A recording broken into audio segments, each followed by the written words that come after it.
আসসালামু আলাইকুম রহমতুল্লাহ। প্রিয় দর্শক, আশা করি আপনারা মহান আল্লাহ তাআলার অশেষ রহমতে ভালো আছেন।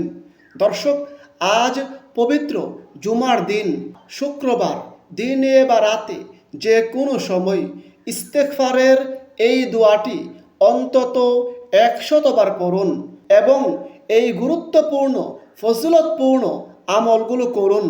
ইনশাআল্লাহ আল্লাহ তাআলা আপনার প্রতি সন্তুষ্ট হয়ে যাবেন। আল্লাহ তাআলা আপনার জীবনের ছোট বড়, জানা অজানা সকল প্রকারের গুনাহ মাফ করে দিবেন। আল্লাহ তাআলার রহমত আপনার উপর অবতীর্ণ হবে। আল্লাহ তাআলা আপনাকে গায়েবীভাবে সাহায্য করবেন, আপনার দুশ্চিন্তা পেরেশানি দূর করে দিবেন, বিপদ মুসিবত থেকে মুক্তি পাবেন এবং আল্লাহ তাআলা আপনাকে গায়েবী রিজিক দান করবেন ইনশাআল্লাহ।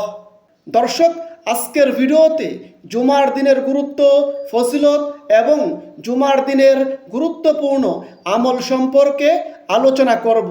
সুতরাং গুরুত্বপূর্ণ ভিডিওটি না টেনে সম্পূর্ণ দেখুন এবং উপকারী মনে হলে অবশ্যই প্রিয়জনের কাছে শেয়ার করুন।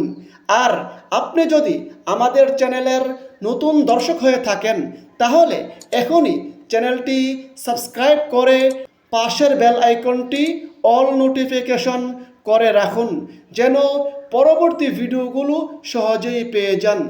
দর্শক, শুক্রবার বা জুমার দিন গুরুত্বপূর্ণ একটি দিন, সপ্তাহের মধ্যে শ্রেষ্ঠ দিন।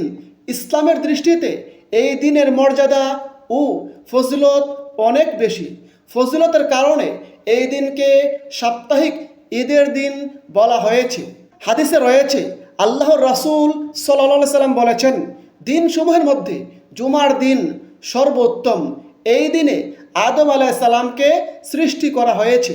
এই দিনে তাকে জান্নাতে প্রবেশ করানো হয়েছে। এই দিনে তাকে জান্নাত থেকে বের করা হয়েছে। হাদিসটি মুসলিম শরীফে বর্ণিত হয়েছে, হাদিস নম্বর 854। অপর হাদিসে আল্লাহর রাসূল সাল্লাল্লাহু আলাইহি সাল্লাম বলেছেন, জুমার দিন সপ্তাহের মধ্যে শ্রেষ্ঠ এবং তা আল্লাহ তাআলার নিকট অধিক সম্মানিত। ইবনে মাজাহ হাদিস নম্বর 1084। প্রিয় দর্শক, জুমার দিনের সবচেয়ে গুরুত্বপূর্ণ আমল হলো জুমার নামাজ আদায় করা। আল্লাহ তাআলা পবিত্র কুরআনে বলেন, হে ঈমানদারগণ, জুমার দিনে যখন নামাজের আজান দেওয়া হয় তখন তোমরা আল্লাহর স্মরণে দ্রুত ছুটে যাও এবং বেচাকেনা বন্ধ করো। এটা তোমাদের জন্য উত্তম যদি তোমরা বুঝো। সূরা জুমআ আয়াত 9। হাদিসে রয়েছে, হযরত সালমান ফার্সি রাদিয়াল্লাহু আনহু বর্ণিত আছে, তিনি বলেন, আল্লাহর রাসূল সাল্লাল্লাহু আলাইহি সাল্লাম বলেছেন, যে ব্যক্তি জুমার দিন গোসল করলো, সাধ্যমতো পবিত্র হলো, তেল ব্যবহার করলো, ঘর থেকে সুগন্ধি ব্যবহার করলো, অতঃপর মসজিদ আসলো, সেখানে দুজন মুসল্লির মধ্যে ফাঁক করে সামনে এগিয়ে গেল না, নির্দিষ্ট পরিমাণে নামাজ পড়লো, অতঃপর ইমাম খুতবা শুরু করলে চুপ থাকলো, তাহলে তার 2 জুমার মধ্যবর্তী সময়ের গুনাহ আল্লাহ তাআলা মাফ করে দিবেন। সুবহানাল্লাহ। সহিহ বুখারী হাদিস নম্বর 883। অপর হাদিসে হযরত আবু হুরায়রা রাদিয়াল্লাহু আনহু বর্ণিত আছে, তিনি বলেন, আল্লাহর রাসূল সাল্লাল্লাহু আলাইহি সাল্লাম বলেছেন, 5 ওয়াক্ত নামাজ এক জুমা থেকে পরবর্তী জুমা, এক রমজান থেকে পরবর্তী রমজান মধ্যবর্তী সময়ের গুনাহ মাফ করে, যদি সে ব্যক্তি সব ধরনের কবিরা গুনাহ থেকে বিরত থাকে। সুবহানাল্লাহ। মুসলিম শরীফ হাদিস নম্বর 233। দর্শক, এই পবিত্র জুমার দিনে ছোট্ট একটি তাসবিহ 100 বার পড়ুন। বিনিময়ে আল্লাহ তাআলা জীবনের সমস্ত গুনাহ খাতা মাফ করে দিবেন। আর সেই গুরুত্বপূর্ণ তাসবিহ হচ্ছে সুবহানাল্লাহি ওয়া বিহামদিহি, সুবহানাল্লাহি ওয়া বিহামদিহি। এর ফজিলত প্রসঙ্গে হাদিসে রয়েছে, হযরত আবু হুরায়রা রাদিয়াল্লাহু আনহু বর্ণিত আছে, তিনি বলেন, আল্লাহর রাসূল সাল্লাল্লাহু আলাইহি সাল্লাম বলেছেন, যে ব্যক্তি প্রত্যেক দিন 100 বার সুবহানাল্লাহি ওয়া বিহামদিহি পাঠ করবে, আল্লাহ তাআলা তার জীবনের সমস্ত সগীরা গুনাহ মাফ করে দিবেন, যদিও তা সমুদ্রের ফেনা পরিমাণ হয়। সুবহানাল্লাহ। হাদিসটি বুখারী শরীফে, মুসলিম শরীফে বর্ণিত হয়েছে। অপর হাদিসে রয়েছে, যে ব্যক্তি সকাল সন্ধ্যায় 100 বার সুবহানাল্লাহি ওয়া বিহামদিহি পাঠ করবে, ওই ব্যক্তি কিয়ামতের দিন সবচেয়ে বেশি নেকির অধিকারী হবে। সুবহানাল্লাহ। হাদিসটি বুখারী শরীফে, মুসলিম শরীফে বর্ণিত হয়েছে। দর্শক, এই পবিত্র জুমার দিন বেশি বেশি পরিমাণে ইস্তেগফারের আমল করুন। সেক্ষেত্রে আপনি ইস্তেগফারের যে কোনো দোয়া পড়তে পারেন। আজকের এই ভিডিওতে আমি আপনাদেরকে গুরুত্বপূর্ণ একটি ইস্তেগফারের দোয়া বাংলা উচ্চারণ সহ বলে দিচ্ছি। আপনারা চাইলে এই দোয়াটিরও আমল করতে পারেন। আর সেই গুরুত্বপূর্ণ দোয়াটি হচ্ছে রব্বি গফিরলি ওয়া তুব আলাইয়া ইন্নাকা আনতাত তাওয়াবুর রহিম। অর্থ, হে আমার প্রভু, আপনি আমাকে ক্ষমা করুন, আমার তাওবা কবুল করুন, নিশ্চয়ই আপনি তাওবা কবুলকারী করুণাময়ী। এই দুয়ার ফজিলত প্রসঙ্গে হাদিসে রয়েছে, আল্লাহর রাসূল সাল্লাল্লাহু আলাইহি সাল্লাম মসজিদে বসে এক বৈঠকেই এই দোয়াটি 100 বার পড়েছেন। সুবহানাল্লাহ। সুতরাং প্রিয় দর্শক, আজ পবিত্র জুমার দিন ইস্তেগফারের এই দোয়াটি অন্তত 100 বার পড়ুন।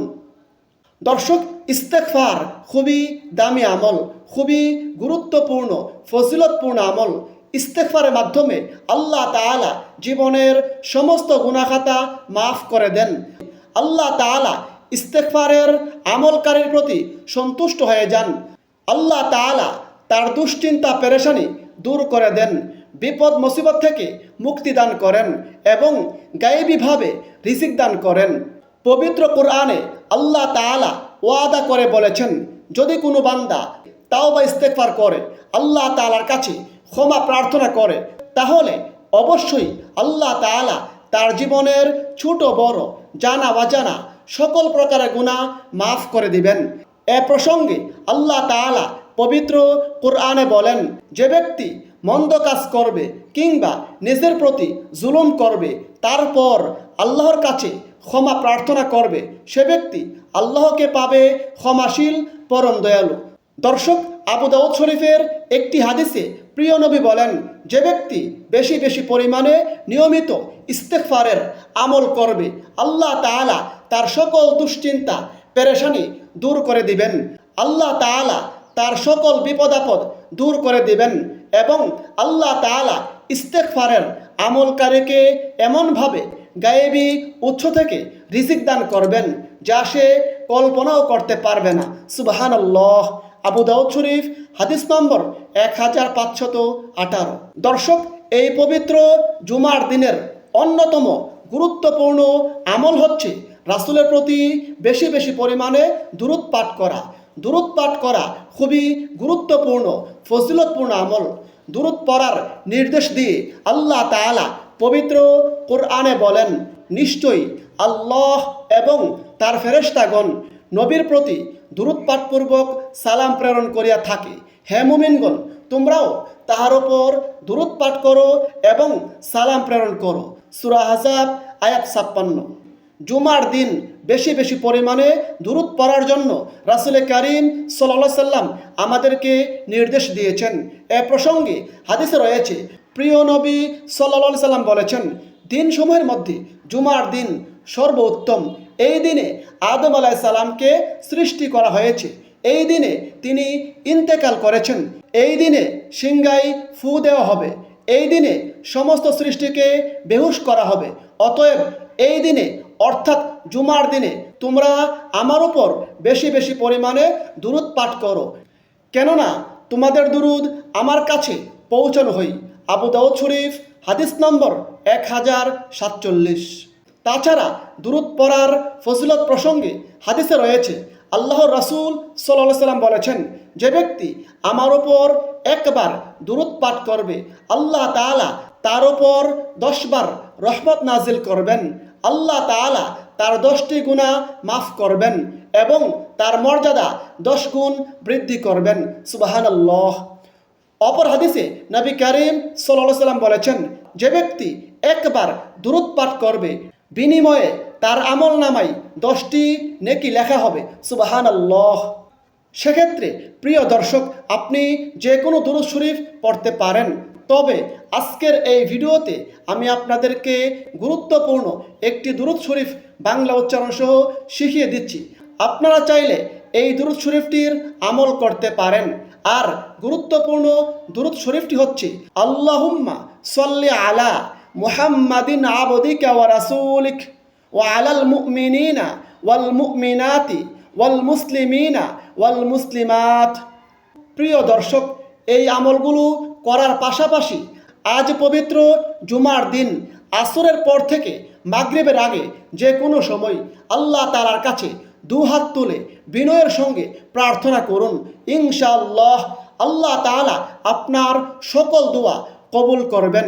কারণ এই সময়টি খুবই গুরুত্বপূর্ণ, ফজিলতপূর্ণ।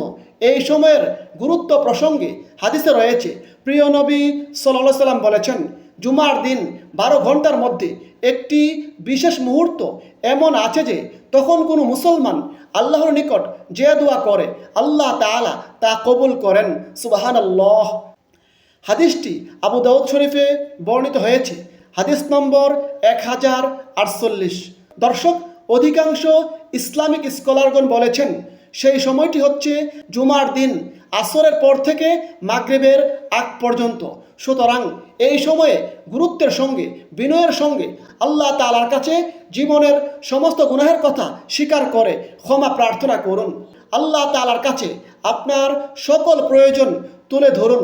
আল্লাহ তাআলা জীবনের ছোট বড় জানা অজানা সকল প্রকারের গুনাহ মাফ করে দিবেন।